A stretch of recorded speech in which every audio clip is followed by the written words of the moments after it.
This is PlayerProps.ai. This for winners research. We run it up with every betting tool you know in each perk. Travis tested waters, help you swim even the feet first. Now strategies and all you need to help you PlayerProps.ai. This for winners research. We run it up with every betting tool you know in each perk. Travis tested waters, help you swim even the feet first. Now strategies and all you need to help you eat. Hey guys, it's me Travis with PlayerProps.ai, and this is what we're locking in for the Thursday NBA slate. But before we do that, let's do a quick recap. Yesterday we were looking at a few things on the show. There wasn't anything we were incredibly in love with. We were toying with JD over PRA, which I think was like 21.5. And then we also were looking at unders, and the best underplay based on all the metrics we always look at was JV under for points. We decided to lean towards JV under for points because JD, when we were playing around with the individual points, rebounds, and assist rankings, it wasn't as appetizing. But of course, JD over PRA easily hit. His PRA was 21.5. This man scored 29 points. He easily covered the PRA line we were looking at just with his points alone. So that play definitely hit. As for the JV under side of things, he now has a new career high in points while on the team Sacramento. So this is the highest he's ever scored since he's been on the Sacramento Kings. And of course it's the game that we target is under. Go figure. But yeah, the game did not go the flow of the game was not what the flow of the game was supposed to be. It was supposed to be a very dominant, Denver dominant game. Granted, they did come back and they won. But at one point, they were down like 15 to 20 points or something like that, and that just wasn't supposed to happen. And absolutely zero defense was played because AG was out. So everybody's probably saying like, oh, well, of course, Joker doesn't play defense. He's very lazy. Well, yeah, but AG, Aaron Gordon, helps in the paint. But he was rolled out, and as soon as he's rolled out, I'm like, well, this sucks because he helps a lot in defending the paint, helps Joker a lot on that as well. Him not being there is a catalyst to why JV did not go under. We were looking at his GTD. It was yellow. It was 50%. We saw that Joker was playing. AG was not. Didn't like it as much. And, of course, did not go in our favor. But the best part about what I've been teaching you for the last 13 months is bankroll management. So when you do something that doesn't go your way, you still live to fight another day. If you don't listen to any of my guidelines, but you blindly tail what we find on the show, that is 100% your fault, because I'm telling you every single day in every single video, these are the guidelines. If you want to be a winning sports bettor, if you want to be a profitable sports bettor over the long term, you have to follow all of our guidelines. You can't cherry pick. You can't just watch this show, find something that we're looking at, throw it into a 15-pick parlay, and then complain when it doesn't hit, because that's not what we're doing. We're not building a parlay. We're not finding a play for you to throw into a parlay. If you play it as designed, you will be profitable, which is why, everybody in the Discord who pays attention, everybody that watches these shows and they follow the guidelines, they listen to the words coming out of my mouth, they are profitable. If you're not profitable, that's because you're not listening. So start listening. That being said, let's see what we got here. I'm probably going to mention this on every single show that we do. I feel like I'm stuffed up a little bit. Every single show that we do, I'm going to mention. Maybe that's a new hip word I can start making popular. I'm going to mention that the Player Props Party, if you're not on the list, if you're not on the guest list yet, you got to get on the guest list. You have to be on the guest list to be invited and to get allowed into the Player Props Party, which is our big 1-year celebration of PlayerProps.ai launching. All the food and drinks are going to be comped. We're going to have a lot of fun stuff we're going to be doing there at the party. Some betting contest as well. And that is in Orlando, Florida on March 29th. If you think you can get yourself to Orlando, Florida on March 29th, and you're a premium member, you should be sending me a DM ASAP. I think there's a waiting list now, but depending on how long you've been a member, it'll move you up the list. So even if you just signed up today for VIP and you still think you can make it to Orlando on the 29th, it's still in your best interest to shoot me a DM on Discord. That being said, let's find something. I did mention that I'm going to be flying today to start an 8-day trip in the Northeast, going to a handful of sports betting industry events Well, actually, this week's not really sports betting focus. It's a sports analytics conference, the MIT host up in Boston. But yeah, so I was trying to get this out today before that flight, and as soon as I'm about to hit record, I get a notification that my flight is delayed by 2 hours. So hey, more time in the office. But yeah, we'll be flying up in a little bit. But I'm gonna get this show out for you guys. In the meantime, we did our 15 line, we did our 50 accuracy, and what I don't like is the two things that I already hate is one, the highest percentage difference for an overplay is 3.7. That is absurd. That is insane, actually. And also, the top 3 plays on the screen all have a top 12 defense first position ranking. So not only do I hate all of this, I also hate all of this. I do not think there's an over points play. No, there's clearly not an over points play today. On DraftKings, I'm gonna check FanDuel. FanDuel has Banchero at 6.1, but still, defensive ranking, all this other stuff, not touching this. So we know that we're not doing over on points. So let's look under on points. And I have some people saying like, oh, I don't like doing unders. Hey, we hit a lot of unders in a row, actually. And yesterday was the first one we missed in a while. It's always worth considering. And you see, look, there's more of a gap. We have 4 plays that have a double-digit difference. So let's look at the first one.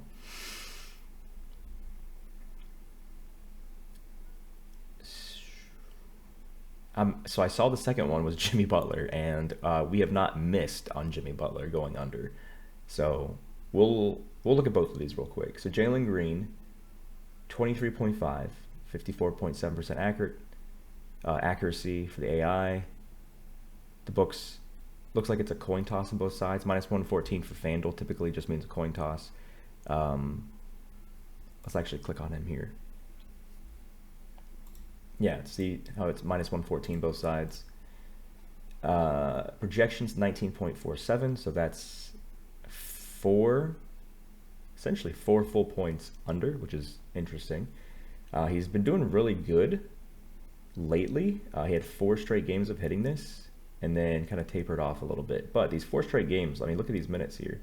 40, 36, 37, 37, and then 25 minutes, and then 33 here. So it looks like 22, 37, 35, 42.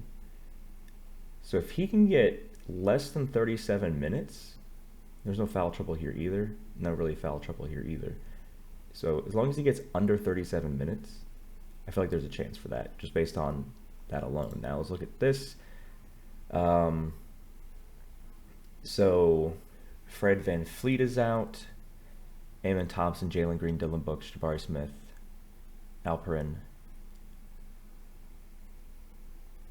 So what I'm gonna do here, I'm gonna check real quick. So when I want to pull something up real quick and I don't want to just have my screen on the show just bouncing around, I just use my phone because it makes it a million times easier.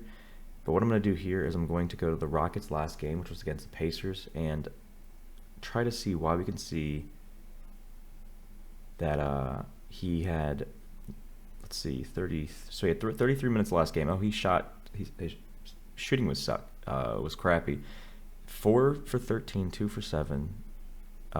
But so yeah, Van Fleet was out the last game from a right ankle injury. So what I'm gonna do now is, like I said, I don't like flipping around the screen. That's why I just pulled up my phone for some things. They had a close game against OKC where he still did not hit. 25 minutes played. But Van Fleet looks like he was also not in that game. Let me double check. Yeah, I don't see him playing at all that game. Okay, so the last 2 games that he missed, Van Fleet was not in there. So Van Fleet's not really... Van Fleet playing does make his stuff go down, but him not being in, he was also not in these 2 games here where he missed. If we look at the defensive first position, They're literally like in the middle of the pack. The Pelicans are in the middle of the pack at the 150 rankings. They're 77th for defending shooting guards against allowing points. If you look at his head-to-head, he's versed this team twice this season, where he's gotten 33 minutes and 30 minutes, where he scored 34 and 30.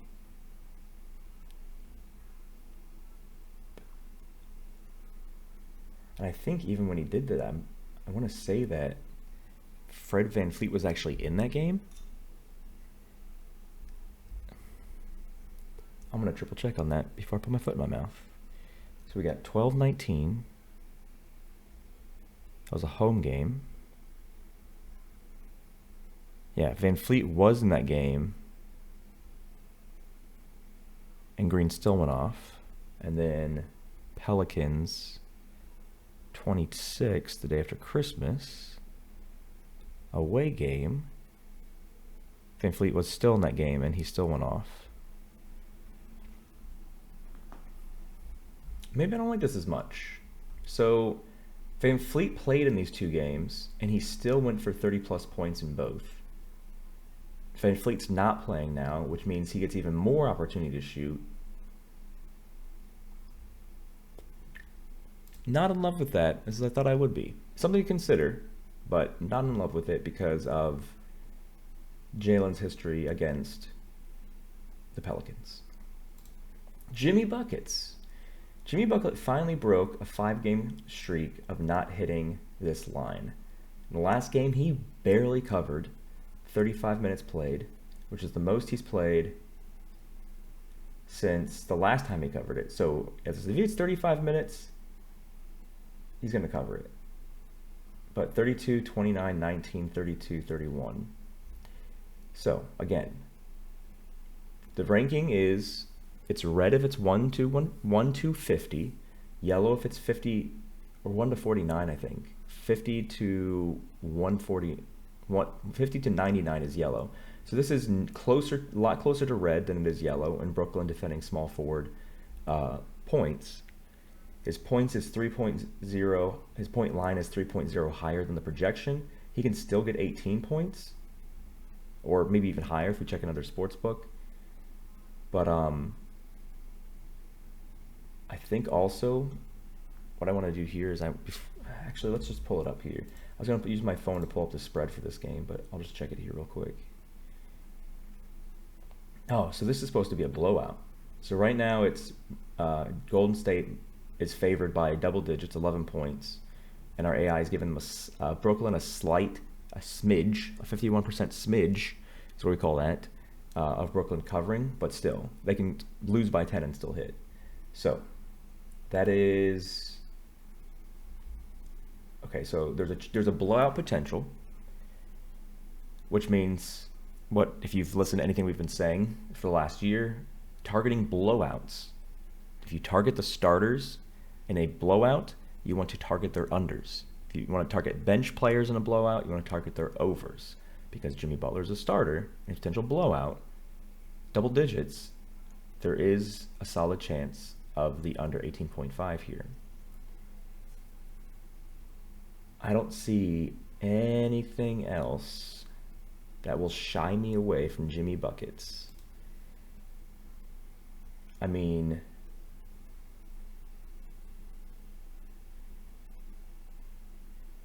yeah, like he hasn't had any like bonkers game. His biggest game since he's been on the team, which I believe was after 2-8, right? When was the trade deadline? Where's Jimmy Buckets? Give me a second here. Warriors.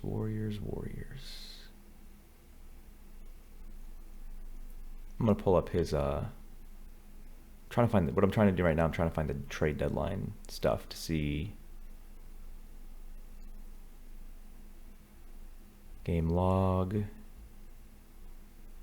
Okay, so acquired by Golden State. His first game Golden State was 2-8. So yeah, that was this game here. So his first game was his, I guess because they wanted him to get more opportunity because, hey, we have Jimmy Buckets now. They probably gave him more opportunity to shoot there. 12 field goals, made 7 of them. He wanted to show off for his new team. And then since then, 21's been his highest with a 5-game missed streak here. So I think that's what today is. So what we're going to do, if you remember, before I tell you, before I do it, what do we do next? Once we find something we like, what is the next step for the player prop side of things? I'll give you a second. Were you about to say check the player props comparison to find a better line? Because if you did, you're correct. Going to points, going to Golden State. If you're going under on a player, you want the highest line possible. Jimmy Buckets, 18.5 is highest line. Most books have him at 17.5. So 18.5 is what we're looking at. And then the only last thing I'm going to do real quick before I finalize the show is I'm going to check PRA here.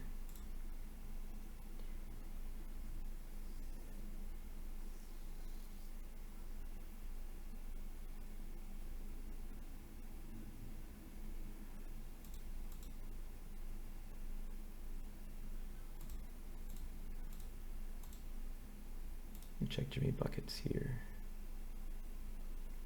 So Jimmy Buckets is favored to go over his PRA by the books. You see it's minus 125 over and minus 106 under. Even though he hit his 18.5 points line here against the Knicks 2 days ago, here, this points line here against the Knicks, I think that's kind of becoming his role. He doesn't need to be the scorer. As long as he's the facilitator, he's going for, he's cleaning glass, he's going for the assist, getting good passes on guys that are open for shots, which is probably what the sportsbooks are thinking too. Why? Because they're giving him a minus 125 on the over, and then you go to his points, and you see that they're favoring his under. So I think we're going to stick with that. Lock it in, ladies and gentlemen.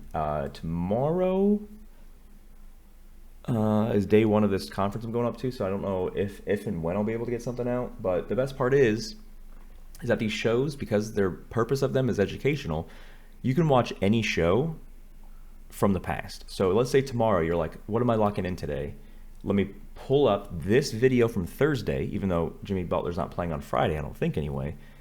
What did Travis do to find Jimmy Butler's play of the day? Okay, he did 15 on the line, he did 50 on this, he was talking about this, he was looking at this. These videos are teaching you how to use the app. If you are just like, I don't know what to say, if you're just simply not using the app, especially all the free stuff I give you in the app, then I kindly request for you to stop gambling. Close your accounts, take all your money out. Gambling is for those who have A, disposable income, and B, are willing to apply themselves and actually try to beat the books. You can say like, oh, like I don't care, it's just recreational, just for fun. No, it's not. You're just using an excuse to be lazy. If you want to have fun, you know what's fun? Winning is fun. Do you know how you win? You apply yourself. So you have 500 episodes at your disposal to learn how to find something for tomorrow and then every other day in the future. Ladies and gents, that is that's it. There's nothing else I got to say for you guys. Enjoy the rest of your Thursday, and I'll see you guys when I see you guys. Good luck.